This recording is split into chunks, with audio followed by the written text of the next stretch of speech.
Hi, friends. This is the reading lesson for second grade.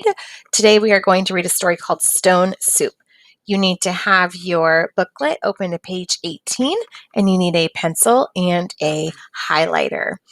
Our story today is a folk tale. Remember, folk tales are usually passed down by word of mouth between generations.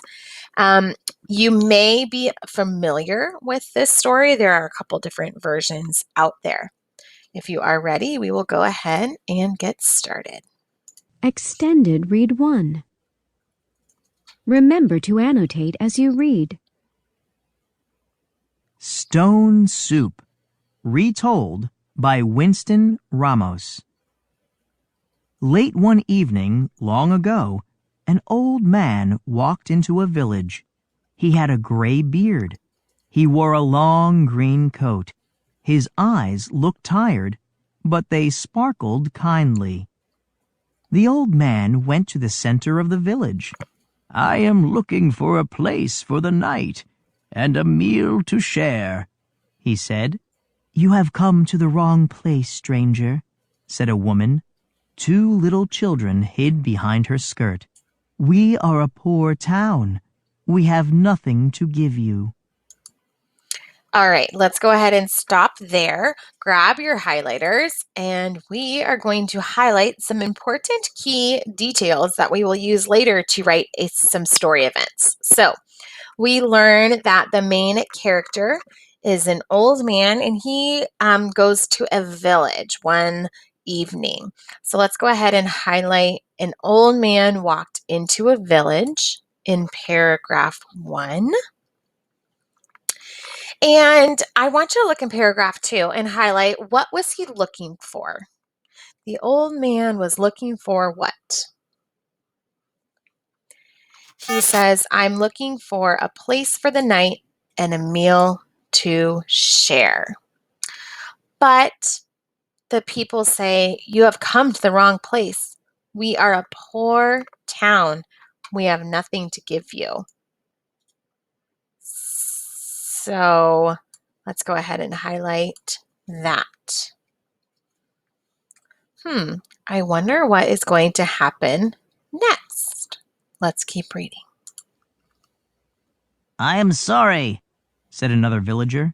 "There is not enough food for ourselves. You had better move on." "I was not asking for food," said the old man. "I was thinking of making some stone soup to share with you." "Stone soup? What is that?" asked a boy. He wore a long yellow shirt. He wore a cap like the old man's. "Oh, it is a real treat. You will see," said the old man with a smile. Then, with a quick move, like a magician, he pulled a large pot from his coat. The hungry villagers watched as he filled the pot with water.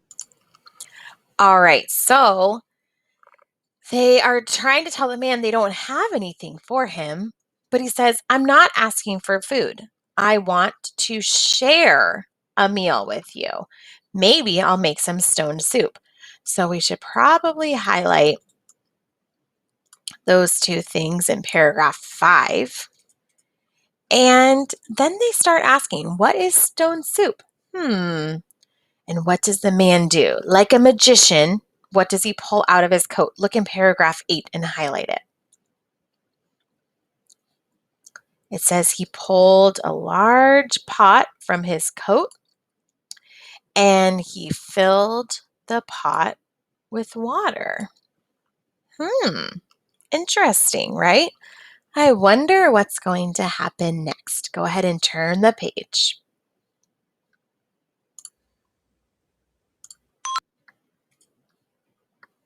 "Now what is he doing?" asked the woman with two little children. "You will see, you will see," said the old man. When the water was boiling, he reached into his coat again. This time he took a large stone from a velvet bag. He dropped the stone into the pot. Splash went the stone. "Ah," said the old man, "now we are cooking." "Stone soup, stone soup," whispered the villagers. They licked their lips. They rubbed their bellies. Their whispers grew louder and louder. All right. So with the pot, after it's filled with water, the villagers are like, what is he doing here? And the old man just responds with, you will see. You will see. Are you curious? Because I'm definitely curious. So then the water starts boiling, and what does he pull out of his coat or his velvet bag this time? Go ahead and highlight. What does he pull out of his velvet bag? It says this time he took a large stone from a velvet bag and he dropped it into the pot. Now, the villagers are getting hungrier and hungrier, and they're whispering. They're saying, stone soup, stone soup. They licked their lips, they rubbed their bellies, their whispers grew louder and louder. Let's keep going. I can't wait to see what happens. "Is the stone soup really for everyone?" asked the boy. "It is for anyone who wants it," said the old man. Then he sat down to rest. News quickly spread through the village. The old man was making stone soup to share with everyone. The excited villagers gathered around to watch. The old man licked his lips. Then he said, "I do like a tasty stone soup. Of course, stone soup with cabbage is even better." So now everyone's becoming more and more interested, right? And then they start to ask, is this going to be for everyone? And the old man replies, it's for anyone who wants it. So if they want it, they can have it. Now, then the news starts to spread quickly. The man is making soup to share with everyone. So the villagers start coming. They're watching him make the soup. They're probably all so hungry, right? And then he says one last thing. He says, of course, stone soup with cabbage is even better. What do you think is going to happen next?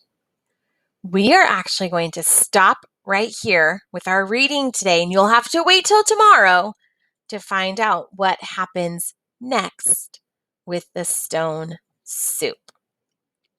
You can go ahead and put your highlighters away. We are going to write our story events. So turn back to page 18. We're going to write 4 story events. Okay, friends, so story event number 1. Let's go ahead and start by writing that. Put a colon. If you need to pause the video, go ahead.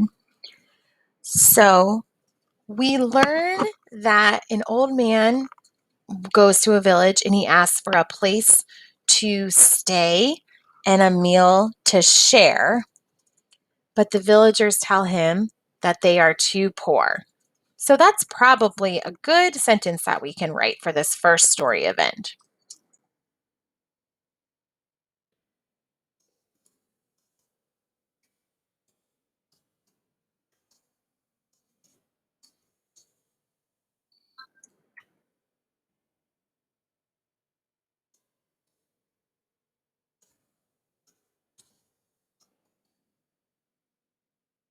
So it says, an old man walks into a village and asks for a place to stay and a meal to share, but the village is too poor. So go ahead and write that down. If you need to pause the video, go ahead. All right, let's go ahead and write story event number 2.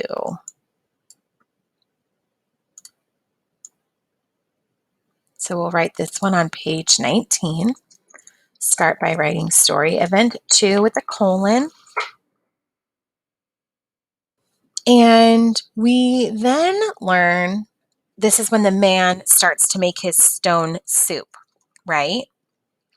And so we can say the old man starts to make his stone soup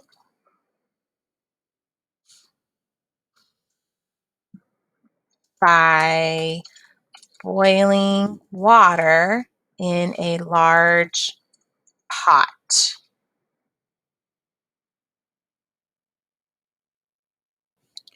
And we can say that he wants to share it with the villagers, right? Because he's not asking for food, he's asking for a meal to share. So go ahead and write that for story event number 2.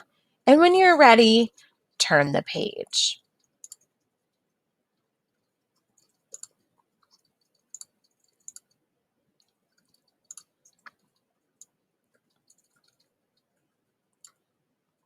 So on page 20, we'll write story event 3.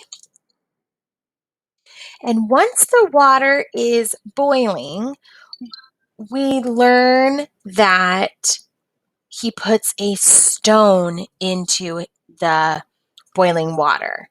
Okay, so he takes a large stone from his coat and drops it into the boiling water. Okay, that was happening right here. And then the villagers are getting so curious. If you need to pause the video to finish writing that, please do so. Okay, now we have one more story event to write for page 21. And what I'm going to have you guys do is you're actually going to write this one on your own. So let's get it set up for you. So on page 21, you're going to write story event 4 with a colon, and you're going to look back at the highlights between paragraphs 15 through 18 and decide what is the main idea? What do we want to write about what is happening? And specifically, I would look at page 18.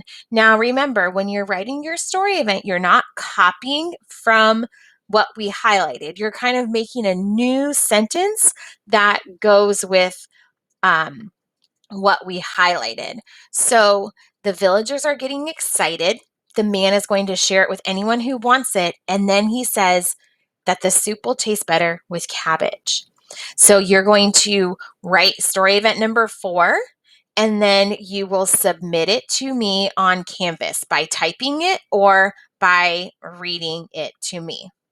That is it for this part of the lesson. Great job today, friends. We'll see you later.